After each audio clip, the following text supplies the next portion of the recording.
гэж өсөөрөөё. Тэгээд шагналыг бадуулах үйл ажиллагаа манай их тавтаалаа хамтдаа бадуулсан. За, сүмэрэндээ саршины мүлгүргээ сайхан үлдсэж байна уу. Тэгээд амин цэцгийн захимжаар ажлыг эсгарсан байгаа. Тэгээд Нармул гэсэн мас 6 аймаг төрсөн. Нармул гэсэн 22 оны ажлаараа усан 3 дугаар аймаг шалгарсан байгаа. Төс 8 захимжууд гарсан байгаа. Усан цэцгийн захимж Нармул гэсэн бужигтойгийн алчин Цэмбэл онготой баттагдтайгаар их сайхан нутагтай эрдэд 5 сар өсгөн үржүүлж эдийн засаг нийгмийн хөгжил дэвшил үзүүлэлт нь мандаж өөрийн ариун туршлагаараа малчин өмнөд ирүүлсэн 22 оны аймгийн орон малчнаар шалруулж батламж, ингрийн тууз, гэмдэг, өсвөл зүйлээр шагнав.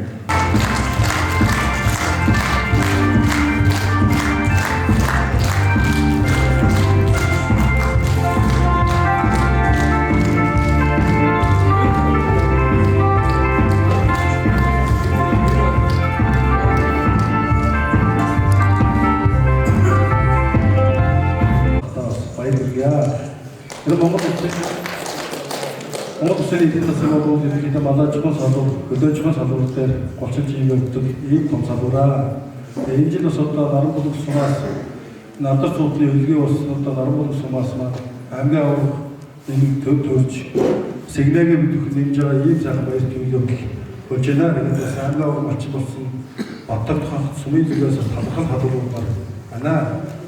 Өчигдрийн малчин цэв Баттагдтана эрдэмт мал сүргийн хөвөлдөр өгсөн ашиг шинийг сайжруулах малажхан салбар өөрийн ойрхон хөлбөр зүтгэл хамгийн зорилгын ажиллаж аймгийн аврах малчин болсон баяр хүргэж талархал хадгалуулва. Үйд мал сүргийн өсөн хариулж уурлын бишгтэн дэвгэх болтугай.